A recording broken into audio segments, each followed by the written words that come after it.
They sat me, PhD and all, at the kids' table, right between a 9-year-old screaming about Roblox and a baby with applesauce fingers. I was 34, but what they didn't know, I came with receipts. And when Zach's perfect little graduation video rolled, I made sure everyone saw exactly who he really was. If you've ever been dismissed, disrespected, or underestimated by your own family, hit that like button. Subscribe for more stories where poetic justice hits just right. And stick around, this one's personal, petty, and oh so satisfying. I'm Elena Reed, 34. I live in a one-bedroom walk-up in Brooklyn with a slightly deranged cat named Pascal and more books than kitchenware. I freelance as a public health researcher, which basically means I'm either elbows deep in data or trying to explain epidemiology to people who think WebMD is a conspiracy. And yeah, I have a PhD. I worked my butt off for it. Nights, weekends, ramen-fueled deadlines. I cried in a library stairwell more times than I can count. But when I finally walked across that stage, it felt worth it.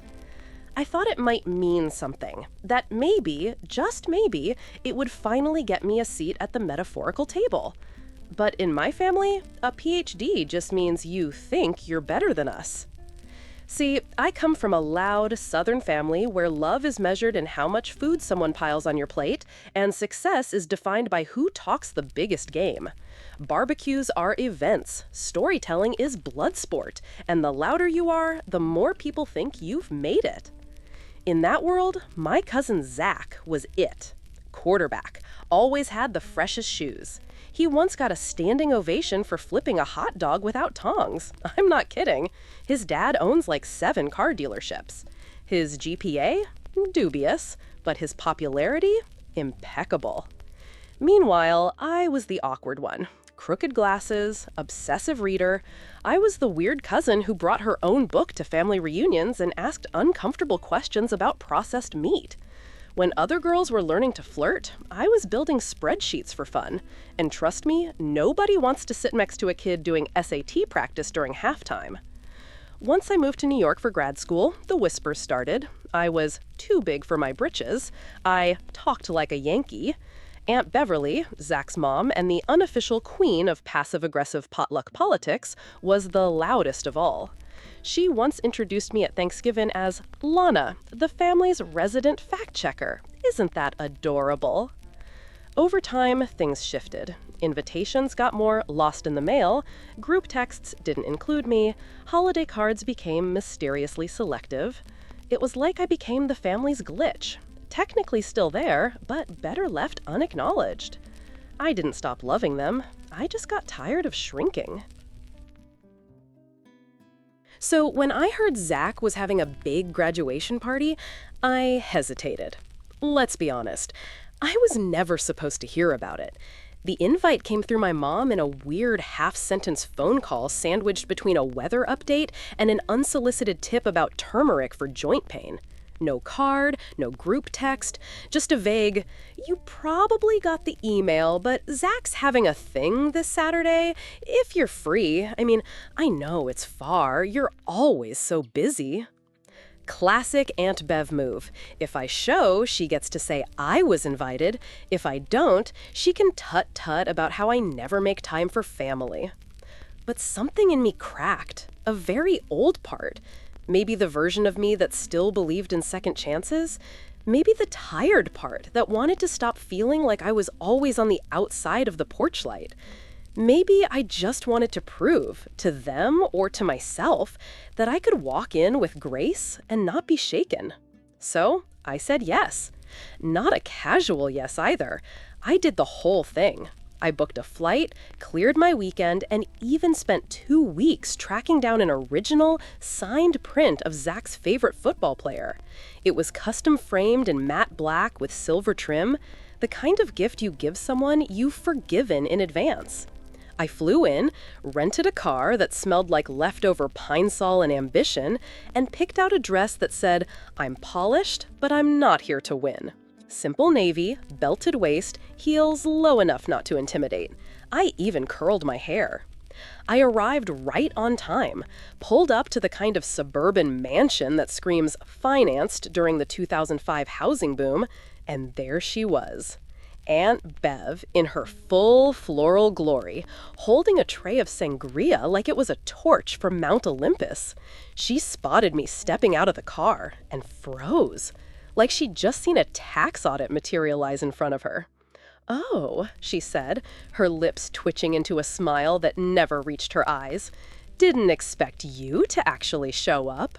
"Surprise," I said, voice smooth, light, measured. She looked me up and down like I was wearing a court summons. Then, without another word, she turned and led me through the house. It was full, buzzing, laughter ricocheting off granite countertops, cousins with cocktails, Uncle Don grilling ribs in a shirt that said, "Meet me at the grill." Everyone looked familiar and far away, like stepping into an old sitcom I used to love but hadn't watched in years. And then she stopped, gestured toward a table by the patio. "There's your spot," she said.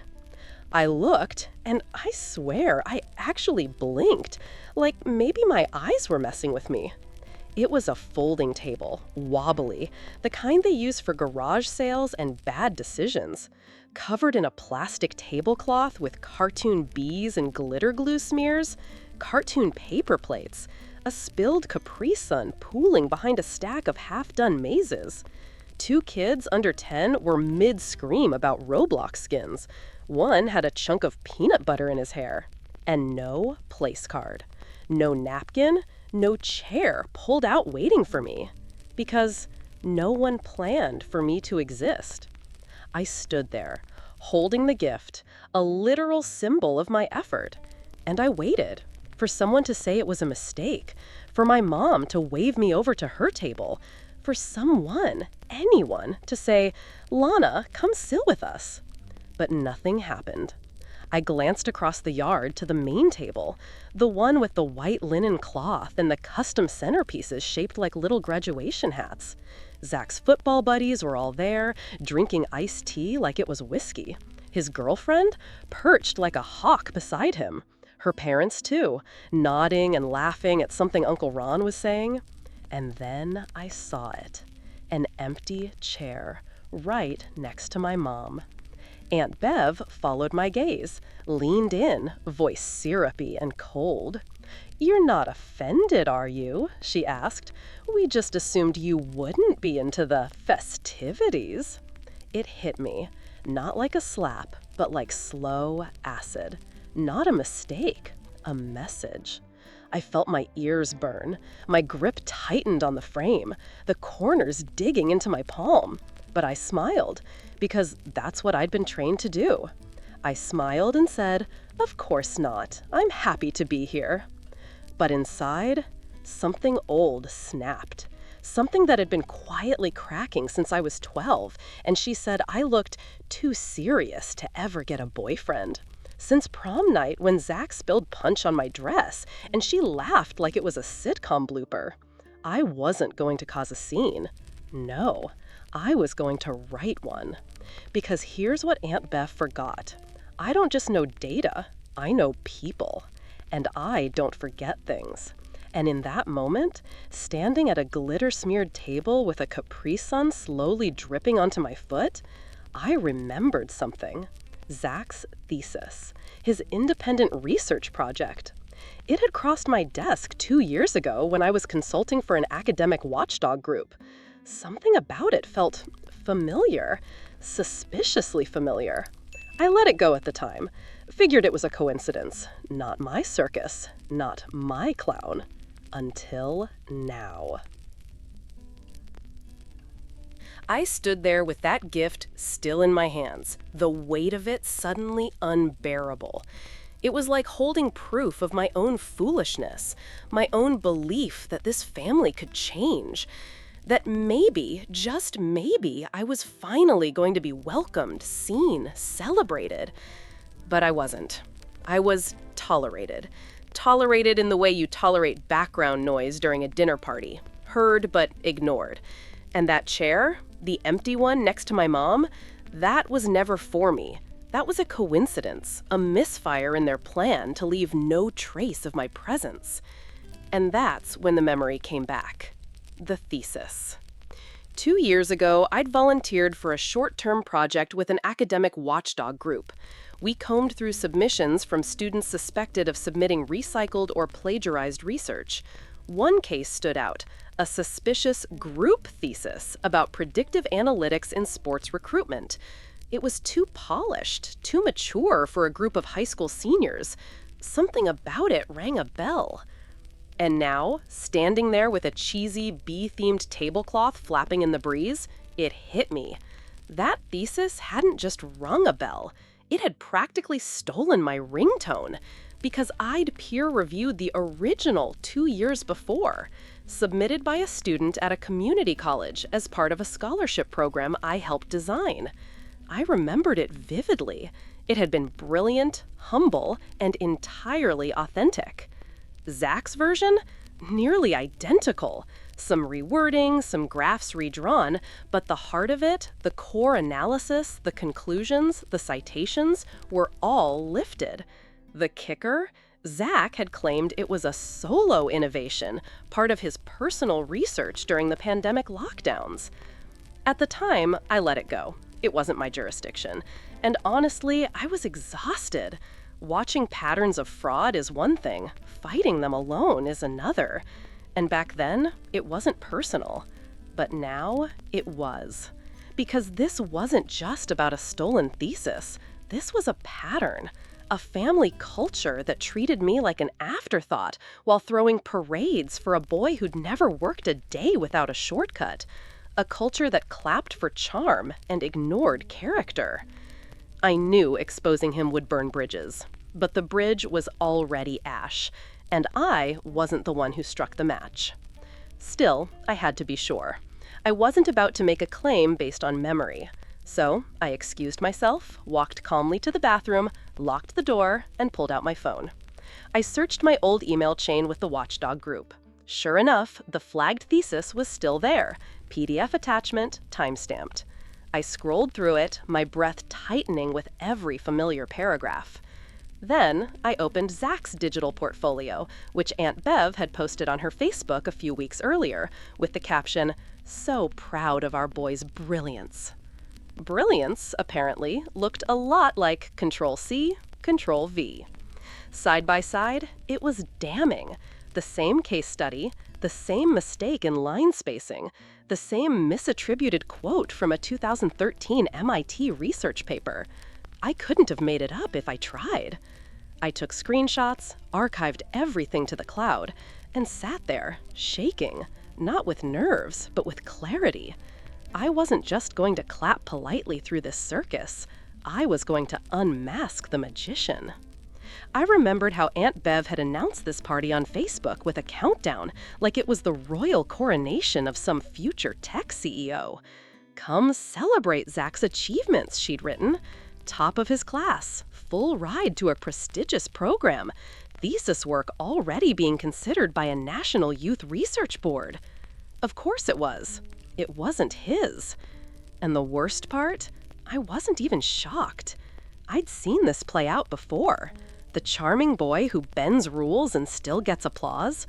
The one who smiles wide enough to make you forget the fine print. The one who borrows brilliance and calls it destiny. So I started forming a plan. Nothing messy, nothing theatrical, but deliberate, precise, surgical. The kind of plan that would make even Aunt Bev understand what it means to be underestimated. I wasn't going to ruin the party.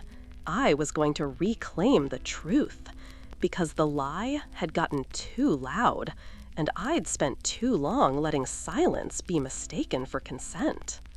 Later that evening, I stood near the buffet, pretending to nibble on a cracker, while Zach strutted through the yard, posing for selfies, slapping backs, soaking in the praise like he'd just cured cancer with a PowerPoint. I watched him raise a glass with one hand and text with the other. His girlfriend giggled beside him, clearly rehearsed in being arm candy. And Bev hovered like a publicist, making sure every photo had the right people and none of the wrong ones. And it struck me. This wasn't a graduation party. It was a performance. And like every performance, it had an opening act and a reveal. So I stepped away from the crowd, sat on a low stone wall near the garden lights, and texted someone I hadn't spoken to in years. Her name was Kira, and she was about to become my co-producer. When Beverly announced the slideshow, you would have thought Zach had just been nominated for a Nobel Prize. "Okay, everyone," she sang out, champagne flute in hand. "Time for the main event, Zach's journey from diapers to diploma." People cheered. I heard someone whistle. Even the neighbors who weren't officially invited had wandered over from across the fence to see what all the fuss was about. A string of fairy lights flickered to life behind the projector screen. The Bluetooth speaker let out a bloop. Then the opening piano chords of Coldplay's Fix You started playing. I almost laughed at the choice. The irony. On the screen, baby Zach blinked into the camera, covered in applesauce. Zach in cowboy boots. Zach blowing out birthday candles. Zach on the football field, helmet too big. People around me cooed. Bev dabbed her eyes like it was the last scene in a Hallmark movie. The montage was clean, slick, professional. Because it was. Because we made sure it would be. And then came the glitch. The audio warped, the screen pixelated, a beat of static buzzed. For a second, everyone thought it was a technical issue. Then the screen faded to black. New text appeared, bold and white. Plagiarism, academic dishonesty, bought credentials. A few chuckles rippled, nervous ones. Someone said, "Wait, is this part of it?" It was. What followed was a silent, brutal dismantling of Zach's golden boy image, a split-screen comparison. On the left, a dated PDF of the original thesis with metadata showing the author, timestamp, and submission ID. On the right, Zach's version with the same titles, graphs, conclusions. Paragraphs lit up in red where the wording was copied word for word. Next, screenshots from a Discord group chat.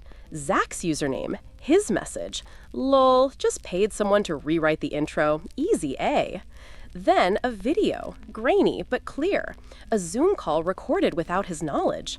Zach laughing. "Yeah, just grabbed something online, threw my name on it. No one checks this stuff." The room stopped breathing. Chairs didn't creak, forks didn't scrape, phones didn't buzz.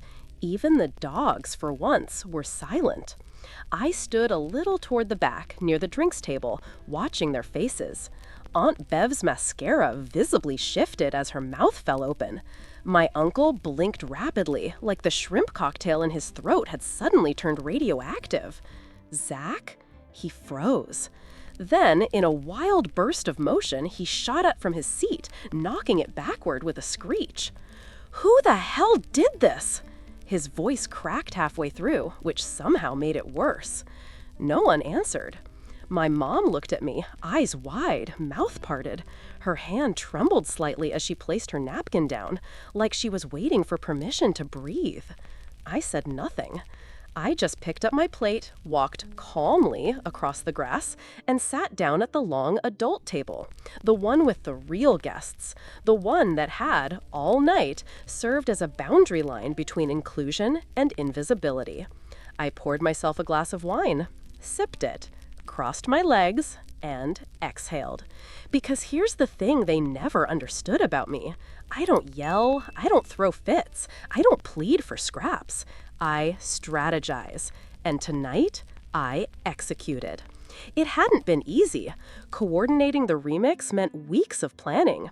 Kira and I went back and forth over the narrative arc, the pacing, the visuals. We wanted it just polished enough to be credible, but not so sleek that they'd suspect an outside hand. The tone was factual, not spiteful. We didn't embellish, we didn't need to. The truth, as it turns out, is pretty damn cinematic when you let it speak. The original footage was lifted from Zach's own devices. He'd sent the brag video to a friend, who uploaded it as an unlisted YouTube link 3 years ago. Kira, who still had mutuals in that circle, tracked it down in hours. His chat messages, archived from an old server. His so-called original thesis, still posted proudly on his LinkedIn. He made our job easy. What made it sweeter was knowing Zach never saw it coming. He thought the montage was still his, that the world still believed in his narrative, the brilliant, handsome, effortlessly successful boy who just had a gift. But that gift wasn't his. And now, everyone knew. The projector sputtered out its final frame, Zach's plagiarized thesis watermark flashing across the screen like a confession signed in neon. Then the audio cut completely. Silence. A heavy, shattering silence. Someone coughed. Another muttered, "Jesus." Beverly stood frozen. I could see the math happening behind her eyes, like she was calculating whether to deny, deflect, or collapse. Zach glared around wildly, as if expecting someone to jump out and yell, "Gotcha!" No one did. This was real. Eventually, he hissed something I couldn't hear and stomped off toward the house, phone clutched like a grenade in his hand. I could hear his footsteps even after he disappeared. Angry, uneven, pointless. People started whispering. Not gossip, not yet. Just quiet recalibrations. The kind that happen when a myth breaks. And I just kept eating. I had the salmon. It was dry. But the moment? Perfect. The air smelled like embarrassment and wilting roses. Somewhere in the background, Coldplay still hummed through the speakers, forgotten. Kira texted me. "Kira, they gonna blacklist me from the Christmas card list, huh?" I replied, "Probably, but it was worth it. Because this wasn't about revenge anymore, not really. It was about equilibrium, about finally weighing the scale. And if it tipped hard enough to make a scene, good. They've been staging one for years. I just rewrote the ending." Zach's footsteps faded into the house, leaving behind an eerie stillness, as if someone had cut the music on prom night and no one knew how to move next. Aunt Bev, bless her delusional optimism, raised her glass with a plastic smile and chirped, "Oh, that must have been a prank."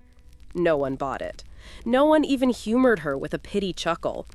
Instead, a slow clap broke out. Just one person at first. I think it was Cousin Marcy's husband, but then another joined, and another, until the sound wasn't loud, but it was undeniable. The sound of people collectively waking up. I didn't clap. I didn't nod in approval. I just continued eating my damn salad. At the adult table. The table I was never supposed to sit at. The one where they always pretended there wasn't enough room. The one where Beverly used to say, "Why don't you help the kids with their plates?" while Zach held court over wine and legacies. Now, he was gone. And I was here.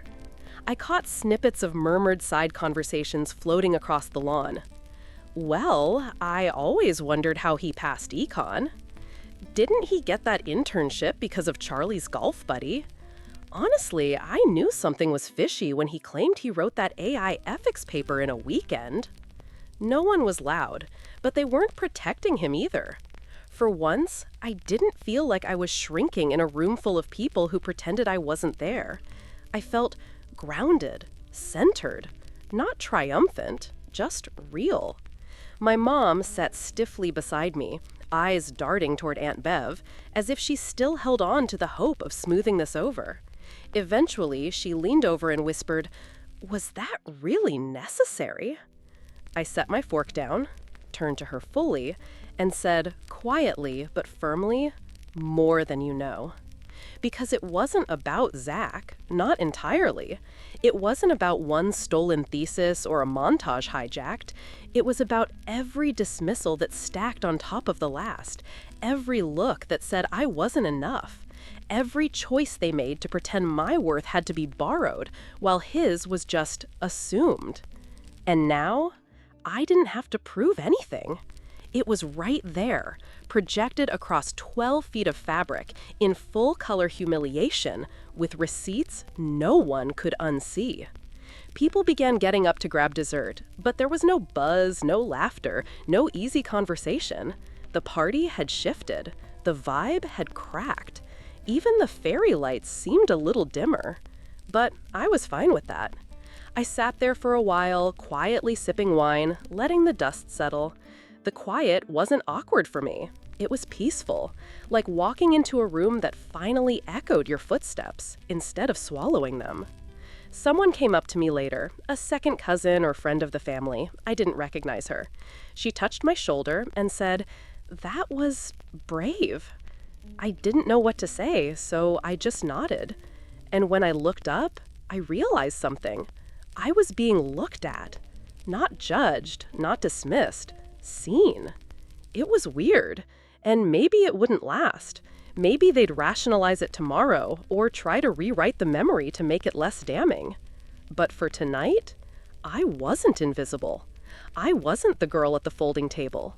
I was the woman who told the truth and let it speak for itself. Sometimes, the people who claim you don't belong are terrified of how much you actually do. And sometimes, the best revenge isn't yelling or fighting, it's showing them the truth on a giant projector screen with 60 guests watching.